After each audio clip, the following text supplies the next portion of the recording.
Hello, this is Diptikant Padiyari. हम खत्म कर चुके हैं different types of receptors. Okay, आज हम डिस्कशन करेंगे सेल सरफेस रिसेप्टर के बारे में। जो हम तीनों टाइप के रिसेप्टर था, GPCR, enzyme linked and ion channel linked receptor. Okay, आज हम डिस्कशन करने वाले हैं जीपीसीआर के बारे में। जीपीसीआर, ओके, जीपीसीआर क्या है actually? GPCR is a G protein coupled receptor.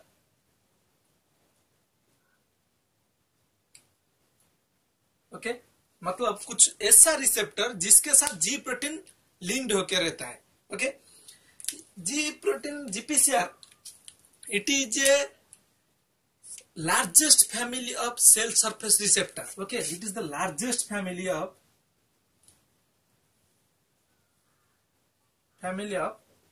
Cell surface receptor. Cell surface receptor का ये है largest family.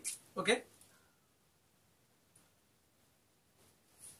Actually it is found in all eukaryotic organism. Okay, it is the most important characteristic found in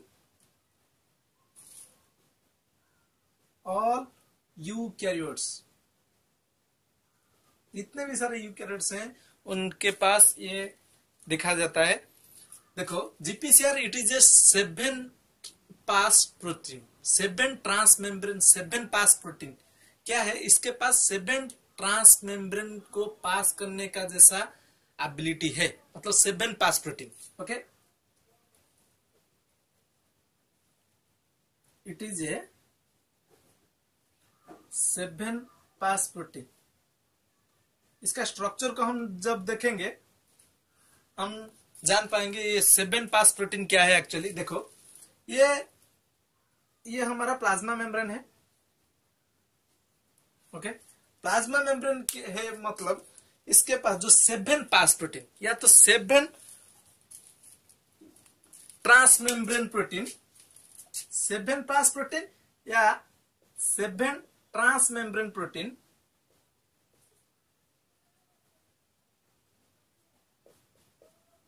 okay, 7 transmembrane protein. वो दिखने को कैसे दिखता है? देखो, 1 2 3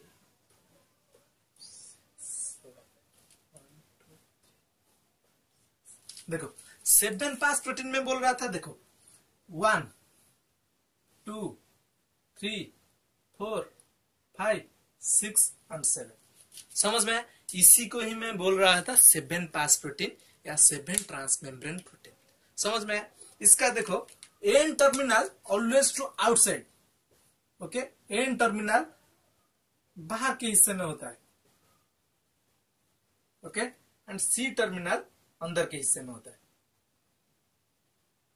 ओके, इसका जो एन टर्मिनल वो प्लाज्मा मेम्ब्रेन के बाहर के हिस्से में प्रेजेंट होता है, एंड सी टर्मिनल साइटोप्लाज्म में प्रेजेंट होता है, मतलब प्लाज्मा मेम्ब्रेन के अंदर।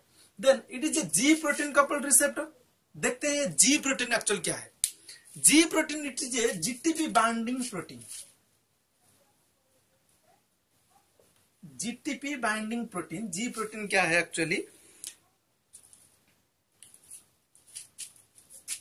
जी protein it is also known as GTP binding protein. Okay, GTP binding protein भी इसको बोलते हैं। देखो, it is a protein belongs to GTPase enzyme. Okay, GTPase enzyme का एक पार्ट भी है। जीटीपीएज एंजाइम का ये भी एक पार्ट है।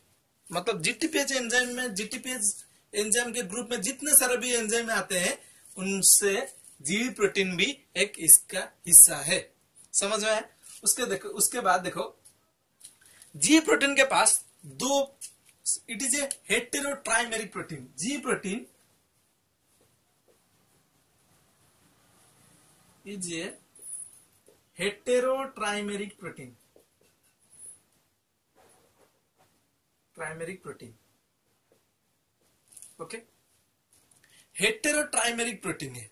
देखो, वो कैसे दिखता है, इस जो हेटेरोट्राइमेरिक प्रोटीन है वो क्या क्या हेटेरोट्राइमर है, उनका जो सब यूनिट क्या, alpha, beta and gamma. Okay, heterotrimeric protein क्या है, जो अल्फा, बीटा एंड गामा जो तीनों पार्ट हैं वही मिलकर बनाते हैं जी प्रोटीन को। ओके, समझ में आ रहा है ना। देखो कुछ इस तरीके से दिखते हैं वो, मैं यहीं पर बनाने के लिए कोशिश कर रहा हूं। ये हो गया मेरा प्लाज्मा मेम्ब्रेन, ये हो गया मेरा जीपीसीआर,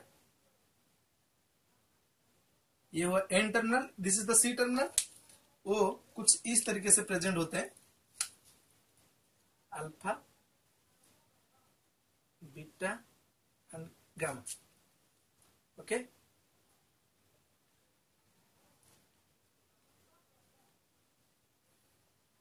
ओके, कुछ इस तरीके के प्रेजेंट होते हैं, सी टर्मिनल के साथ बाइंड होके प्रेजेंट होते हैं।